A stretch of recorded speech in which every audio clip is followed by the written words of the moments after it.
Capítulo 3.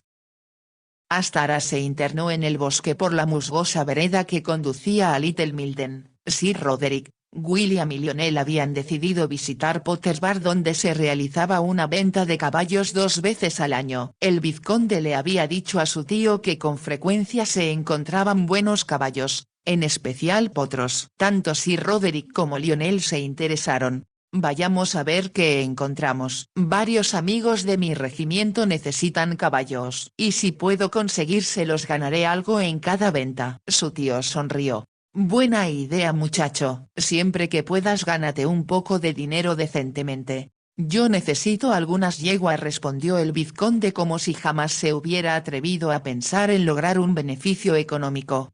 Será divertido aun cuando no encontremos nada, observó Sir Roderick. Le sonrió a Astara mientras añadía: ¿nos permitirás ausentarnos una tarde, querida? No considero que una venta de caballos sea lugar apropiado para ti. Por supuesto que no lo es, intervino el vizconde. Con frecuencia se suscitan riñas entre los gitanos. Astara pensó entristecida que le hubiera interesado acompañarlos, pero accedió y después del almuerzo los despidió desde las escaleras de la casa. No obstante, se le ocurrió una idea para pasar la tarde y ahora la ponía en práctica. Durante los 3 días que los sobrinos del tío Roderick habían permanecido en la casa, tanto el vizconde como su primo la cortejaban. Cuando estaban juntos se mostraban muy circunspectos, como si quisieran ocultar el hecho de que cada uno deseaba derrotar al otro. Pero en cuanto tenían la oportunidad la halagaban y ponían muy en claro sus intenciones. Sin embargo, ella tenía la sensación de que William se sentía seguro de que aceptaría ser su esposa y que ocuparía con el tiempo el lugar de Sir Roderick como dueño de la casa y de la propiedad. Incluso había cometido algunas indiscreciones que denotaban su ansiedad por poseerla, no solo a ella sino también la fortuna de su tío.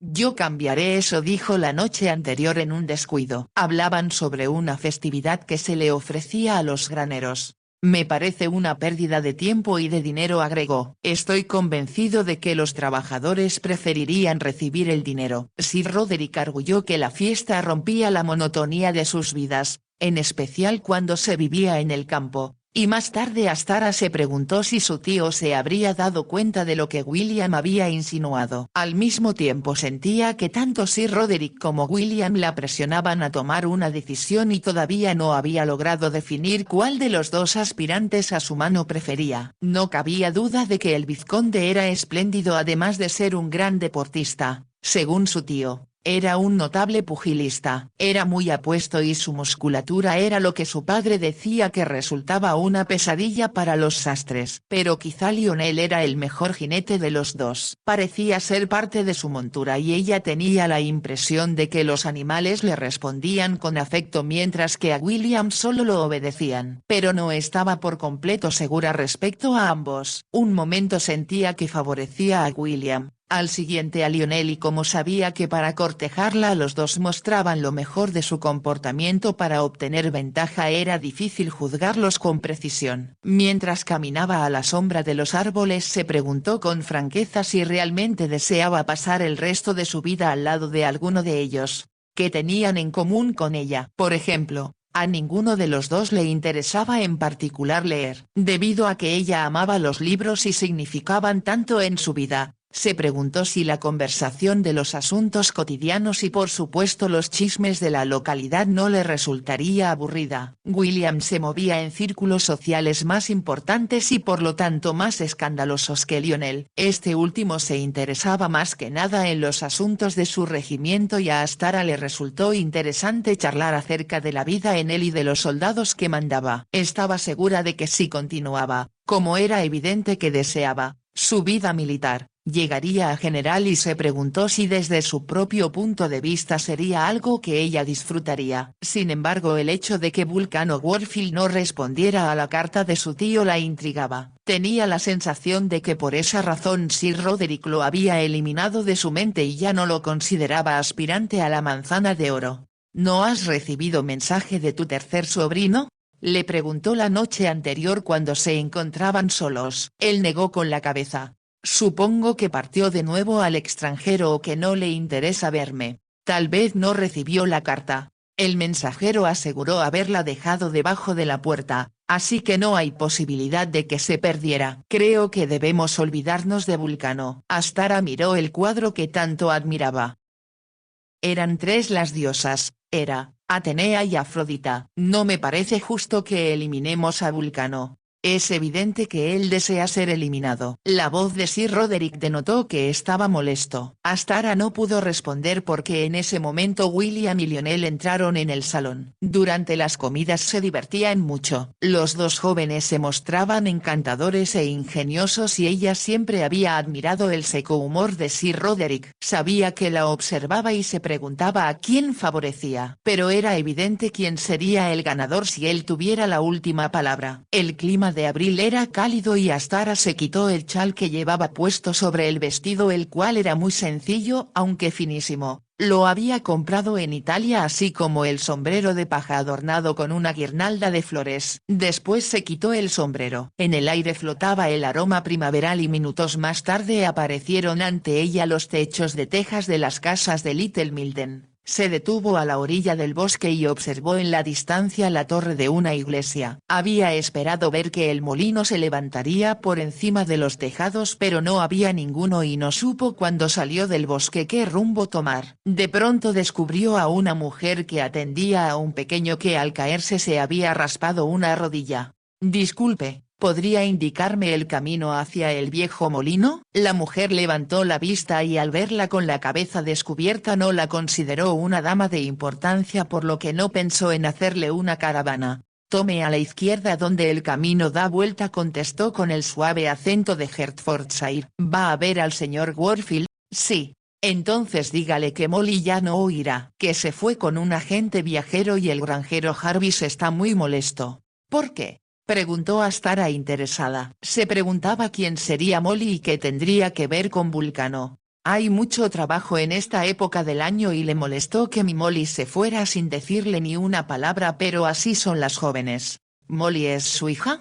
Sí. La mayor y muy bonita, pero solo piensa en sí misma y en nadie más. Y el señor Vulcano la volvió más presumida cuando la llamó al molino. Astara se sintió muy confundida, pero le pareció incorrecto hacer más preguntas. «¿Dice que tome a la izquierda?». «Gracias por su ayuda». «Por nada, y no olvide avisarle al señor Vulcano que Molly ya no oirá». «No, no lo olvidaré», prometió Astara y se alejó. Sintió gran curiosidad por saber para qué llamaría Vulcano a Molly. ¿Para qué necesitaría a una joven bonita que trabajaba en una granja? No quiso saber la respuesta. Al dar vuelta a la izquierda descubrió el viejo molino situado junto a un gran estanque. No era tan alto como esperaba y la vieja rueda de metal que antes girara en el agua ahora estaba inmóvil y oxidada. El molino estaba pintado de blanco y las vigas de negro.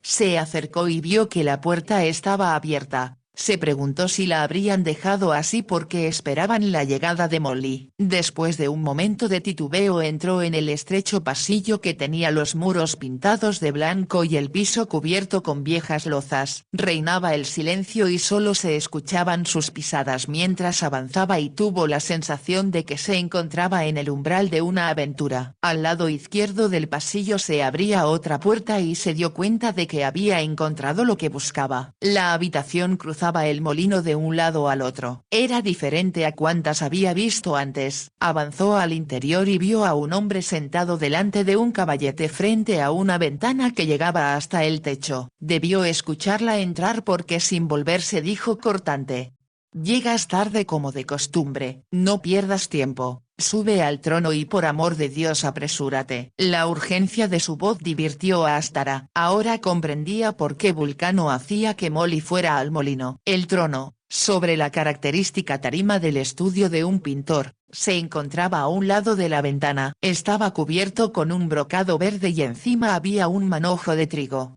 «Apresúrate», insistió Vulcano mientras Astara permanecía indecisa. «Y trata de sostener el trigo correctamente, como el símbolo de la fertilidad, no como si fuera un montón de ramas secas». Astara dejó su sombrero y subió a la tarima. Tomó el manojo de trigo y lo colocó en sus brazos como una madre que abraza a su hijo. Miró al hombre que estaba inmerso en la tela sobre el caballete. La luz era perfecta. Hace media hora se quejó, pero supongo que el granjero te retrasó y para ti lo que hago es menos importante que ordeñar vacas. Entonces cambió de tono al agregar: si no puedo terminar tu cabeza hoy creo que me volveré loco. Levantó la vista y quedó paralizado. Ahora Astara pudo ver su rostro y se dio cuenta de que era tan apuesto como sus primos pero de una manera diferente. Tenía el cabello oscuro y su piel sin duda alguna había estado largo tiempo expuesta al sol pues estaba tan bronceada como la de los hombres que ella relacionaba con el oriente. De complexión delgada, sus pómulos eran prominentes como las líneas de su barbilla. Sus ojos, sorprendidos ante su aparición, eran inquisitivos a la vez que penetrantes. La miró durante un largo rato. Ella no se movió ni habló, permaneció de pie sosteniendo el trigo como él lo había ordenado. Sin decir nada más Vulcano volvió a su pintura. Borró lo que había pintado y empezó a usar su pincel con rapidez y seguridad. Trabajó unos minutos antes de preguntar: ¿cómo se llama? Antes que Astara pudiera responder agregó: no, no. No me lo diga. Usted es Afrodita y bajó del Olimpo para tomar el lugar de una pastora. Molly no pudo venir, respondió ella en voz baja. Gracias a Dios. Levante la barbilla un poco. Perfecto. No se mueva. Su pincel parecía volar sobre la tela. Después de lo que a ella le pareció un largo rato dijo: ¿cómo supo que la necesitaba desesperadamente? Pero por supuesto los dioses siempre han escuchado los ruegos de la humanidad y conceden sus peticiones cuando les complace. Molly se fue con un agente viajero.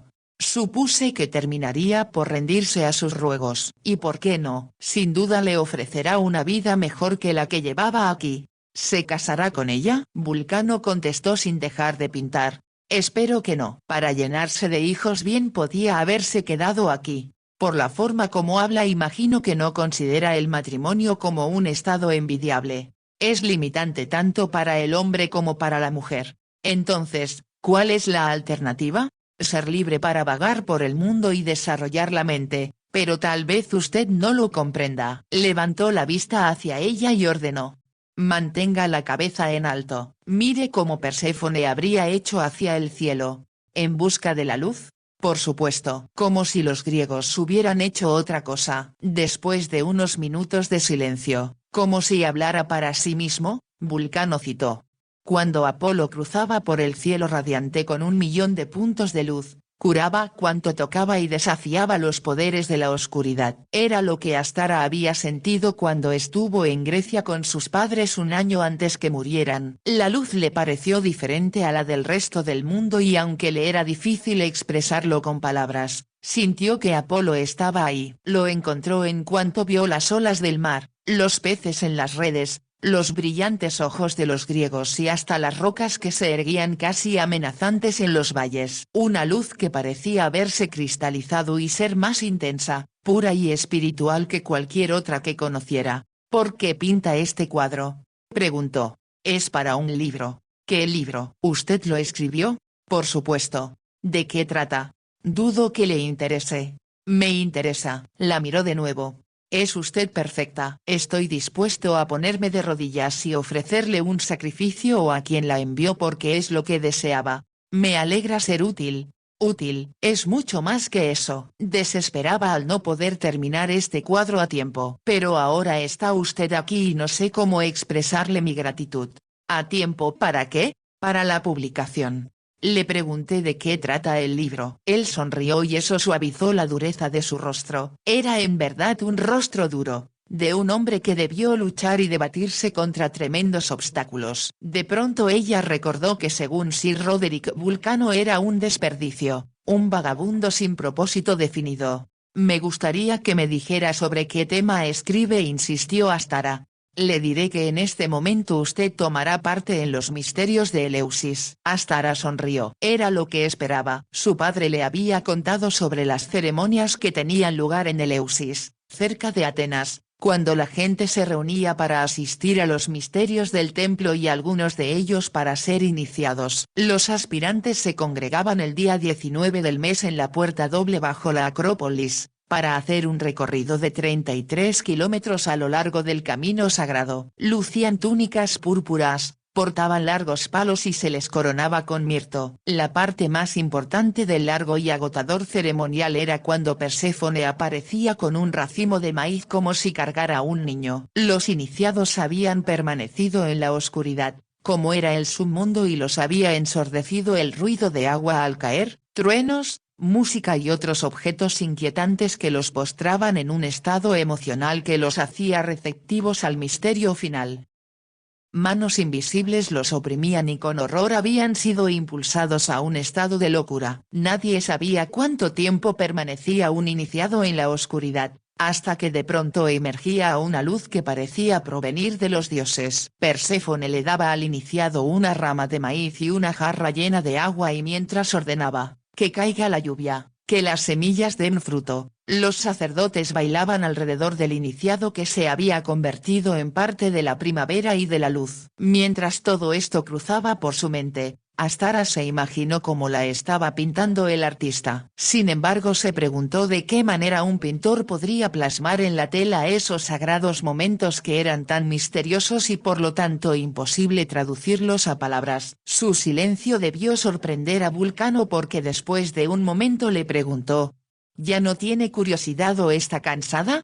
Un poco cansada tal vez, admitió Astara. Entonces descanse, pero solo un rato. Debo continuar mi trabajo por si acaso no vuelvo a disfrutar de su presencia otro día. Astara bajó de la tarima y preguntó: ¿puedo ver el cuadro? Sabía que muchos artistas se habrían rehusado, pero Vulcano respondió con indiferencia: si lo desea. Pero me imagino que no es el tipo de pintura que espera ver. Hablaba casi con desprecio y ella pensó que creía que solo sería capaz de apreciar algo muy convencional. Se acercó y lo que vio la asombró. Vulcano había intentado reflejar el misticismo y simbolismo que Perséfone representaba, y lo hacía con un método diferente al de todos los pintores que ella había visto. A base de pinceladas y juegos de luz y sombra proyectaba en la mente lo que intentaba representar. No parecía haber ninguna forma detrás de la figura de Perséfone, y sin embargo de alguna manera insinuaba lo que el iniciado había pasado a través de la oscuridad. Casi se podía escuchar el restallar de los látigos, ver las piedras que habían caído sobre él,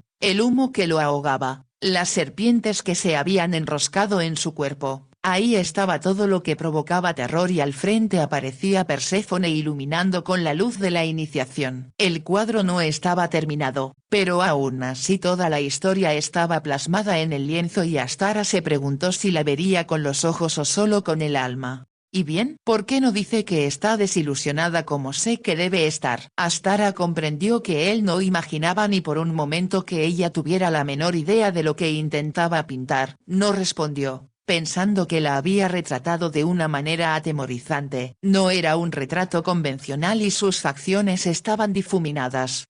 Pero los ojos eran sin duda los suyos. Era como si él intentara representar no solo los sentimientos de los iniciados sino también los de Perséfone, la alegría de volver a la superficie de la tierra, la maravilla de unirse a la luz después de 4 largos meses en la oscuridad del Hades. Mostraba a Perséfone muy joven, lo cual era correcto, porque la ceremonia era de juventud. Pero Astara sentía que había algo más en la pintura, algo de ella misma, de su incertidumbre y su temor. Trató de convencerse de que eso era lo que él deseaba transmitir antes que llegara al viejo molino, pero no pudo evitar pensar que también había algo de ella muy personal. Dígame lo que piensa, dijo una voz a su lado. No es cosa de pensar, sino de sentir, y es lo que estoy haciendo. Lo miró al responder y él la observó unos segundos antes de preguntar: ¿por qué lo dice? Ella sonrió. Creo que usted es Afrodita, exclamó él. No es real ni humana. Soy como me pintó y eso me asusta un poco. Comprendí que tenía miedo, pero no de mí, ¿verdad? De mí misma. Al igual que Perséfone, hasta que la luz le brindó seguridad, como a mí me gustaría recibirla. Sintió como si ambos hablaran en un sueño, y al ver la sorpresa en los ojos oscuros se dio cuenta de que era muy consciente de él como hombre. Él llevaba puesto un batón azul, como el de los pintores parisinos, y era alto y un tanto inquietante, pero no era su presencia física, sino las vibraciones que emanaban de su persona lo que la afectaba. Con un esfuerzo, porque temía lo que podría decir si continuaban su charla, dijo: Estoy lista para continuar si lo desea. No, espere un momento, deseo saber quién es y por qué vino. Habló como si se forzara a pensar con claridad y a volver a los temas mundanos. ¿Importa? La madre de Molly me envió. ¿No es suficiente? Debería ser, pero tengo curiosidad. Ella se alejó temerosa de que la obligara a decir lo que todavía no estaba dispuesta a revelar.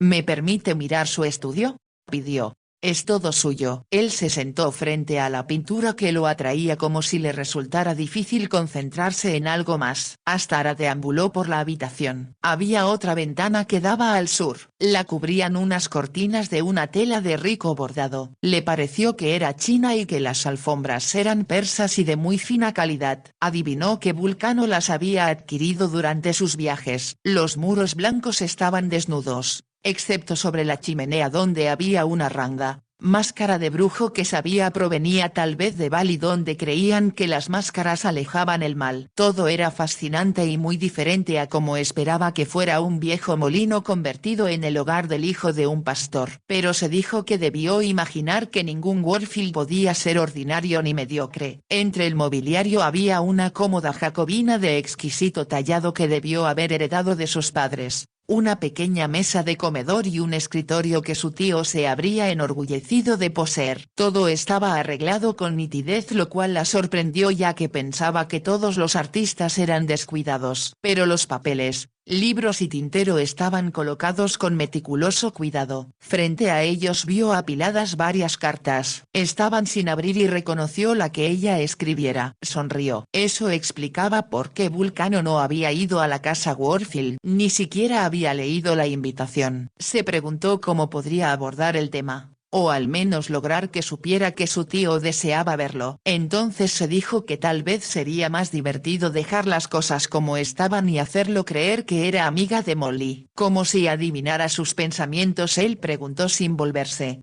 ¿qué hace en Little Milden? No puedo creer que trabaje en una granja. Me hospedo en las cercanías. Para mi buena suerte. Me alegra que así lo piense, y permítame decirle que admiro su casa. ¿Qué es lo que más admira? Además, por supuesto, de mis pinturas. Las cortinas son muy bellas. Provienen de China. ¿Ha estado en China? Sí. Regrese. Necesito ver la luz en sus ojos. No necesita el racimo. Lo obedeció y con toda naturalidad asumió la posición anterior. Eso es. Perfecto. Pero la luz se ha ido. Por amor de Dios, mañana procure venir lo más temprano posible. Los días son muy cortos. Después de una pausa, Astara respondió: no dije que podía venir mañana. Tiene que hacerlo. La necesito. Me temo que me será imposible. ¿Se ha comprometido para algún tonto empleo, criatura? Por mucho que le paguen, yo le daré más. No es asunto de dinero. ¿Entonces de qué? Astara pensó con rapidez lo que debía decir. Tengo algunos compromisos importantes. ¿Compromisos? ¿Qué compromisos? Nada es más importante ahora que el que yo logre terminar esta pintura. La pintura es para su libro. Se reproducirá, lo que no afectará lo que trato de expresar. También se exhibirá. ¿En dónde? En París. Astara se sorprendió. ¿En París? ¿Le asombra? Se lo explicaré, aunque dudo que entienda de lo que hablo. Astara se molestó por la insinuación, pero no dijo nada y él agregó: el año próximo los franceses formarán una sociedad de geógrafos y uno de los primeros libros que han decidido publicar es el mío. Los cuadros que pinté para ilustrarlo se pondrán en una exhibición. A diferencia de lo que pensaba Vulcano, Astara comprendía. Antes de partir a Inglaterra, su tío ofreció una cena a algunos de los principales intelectuales de París y entre ellos se encontraba uno muy distinguido que había conocido a su padre. Charlaron acerca de los descubrimientos que se hacían en todo el mundo y él comentó: si viviera su padre, señorita Beverly, sé que le habría interesado saber que el año próximo fundaré la Sociedad de Geógrafos y se iniciará con una exhibición a la que contribuirán la mayoría de los exploradores que todavía viven. A papá le habría encantado. Sin duda habría participado en mi exhibición y yo le hubiera pedido que diera varias conferencias. Siempre hacía descripciones interesantes. Si solo hubiese escrito más acerca de sus viajes de los que tenemos en el archivo. A papá siempre le molestó escribir lo que sentía y pensaba de los lugares que visitó. Astara sonrió y luego añadió.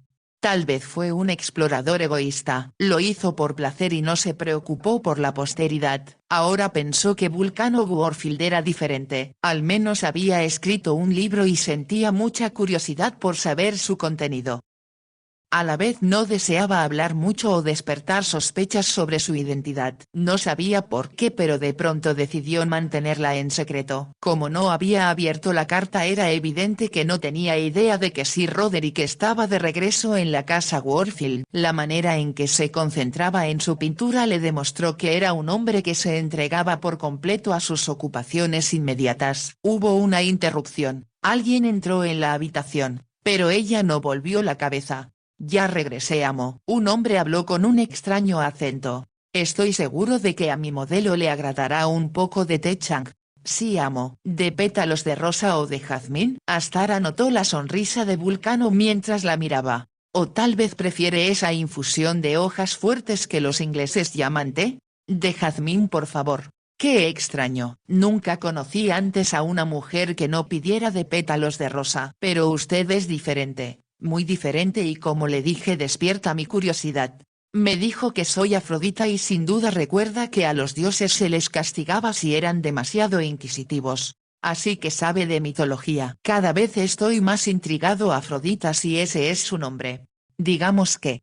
Respondo a él. ¿Qué mujer resistiría ser misteriosa? Pero estoy dispuesto a seguirle el juego siempre y cuando pose para mí, aunque no sé cómo podré recompensarla por hacerlo. ¿Cuánto le pagaba a Molly? 4 peniques la hora. Me temo que yo soy más cara. ¿Cuánto piensa pedirme? ¿La mitad de mi reino? Como puede ver, no es muy grande. Ya pensaré en algo y déjeme decirle que su reino, como lo llama, es muy atractivo. Me preguntaba cómo lo mantenía tan limpio. Ahora sé quién es el responsable. Se refiere a Chang. No quiero imaginarme el desorden que sería mi vida sin él. ¿Lo trajo de China? Sí, me tomó afecto y me eligió como amo. Yo no tuve opinión en el asunto. Es más que un sirviente. Es mi compañero, mi amigo y en lamentables ocasiones se parece a la vieja niñera que me cuidaba en la infancia, cuando vivía en la vicaría. Así que lo sabe. Era un lugar ideal para vivir y allí se formó mi carácter. ¿Cómo era? Una casa grande y por completo inadecuada para el modesto pago que reciben la mayoría de los pastores de aldea. Había fantasmas en el corredor y los espíritus gritaban en la chimenea cuando había tormenta. Sonrió y continuó.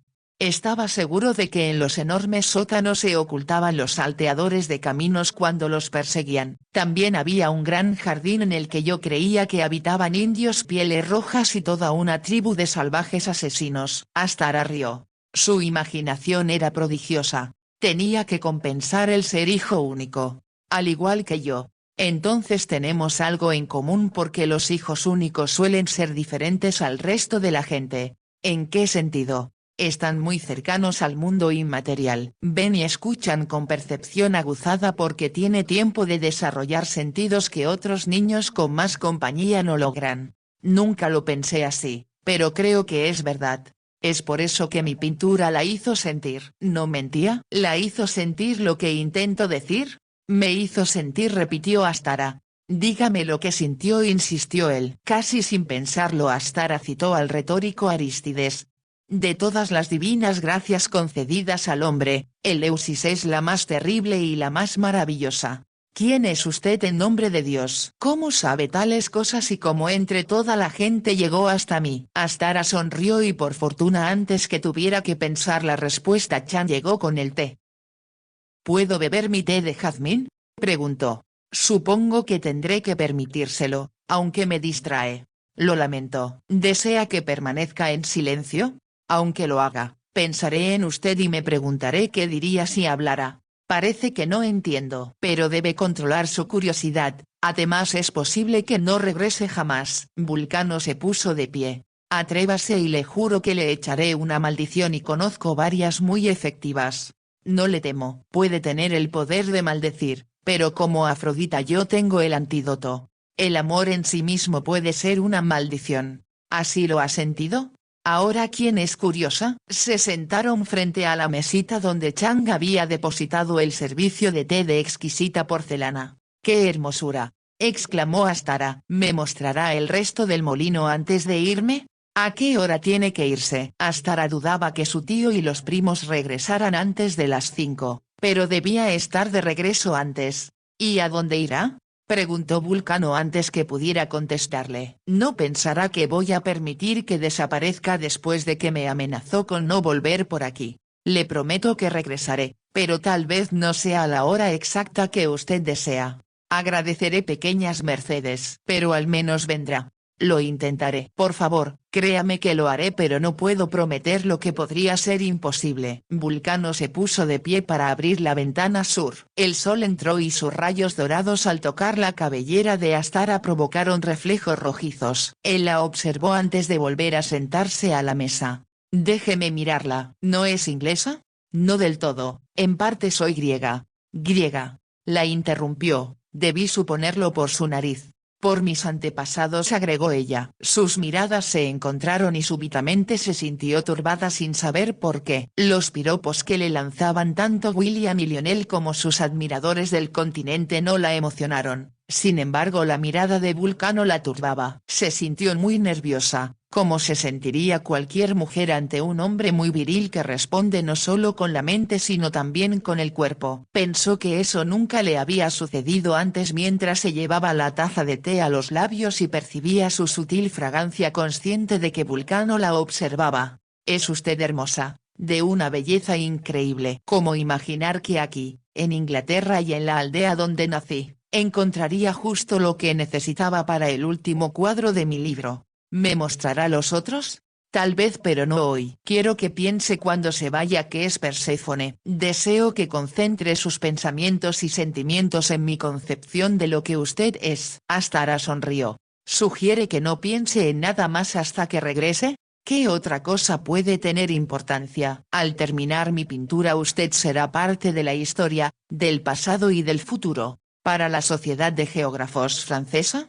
Exacto. Además, si le interesa, se publicará aquí en Inglaterra el libro titulado La Asociación para la Promoción de los Descubrimientos de las Partes Interiores de África. Astara se abstuvo de lanzar una exclamación ya que su padre había dado conferencias en esa asociación varias veces acerca de sus viajes al continente africano. ¿Qué conoce de África?, preguntó. Muchos lugares, pero usted debe concentrarse en Perséfone y en especial en el Olimpo, que por supuesto conoce muy bien. Siempre tuve la sensación de que la razón por la que los dioses y diosas interfirieran con tanta frecuencia con los mortales era porque después de un tiempo el Olimpo, su néctar y ambrosía los aburría. Me atrevo a decir que tiene razón y me alegro de que mi homónimo tuviera cosas más activas que hacer. Astara se puso de pie. Ahora debo irme. ¿Puedo acompañarla? No. ¿Promete regresar? Ya le di mi palabra, no la romperé. Muchas gracias, Afrodita, pero cuando se vaya me será difícil creer que es real. Digamos que soy tan real como su pintura, tan real como los misterios de Eleusis. Entonces lo es y regresará a mí, afirmó él. Ella tomó su sombrero. Le agradó que él no hiciera el intento de seguirla cuando se encaminó a la puerta. Se limitó a observarla. Ella se volvió para sonreírle, pero él no correspondió ni habló. Una vez fuera del molino, Astara sintió los rayos del sol en su rostro y aunque todavía hacía calor no era tanto como más temprano. Cuando llegó a donde el camino daba vuelta, empezó a correr hacia el bosque. No sabía si corría de regreso a la casa Warfield o para alejarse de Vulcano.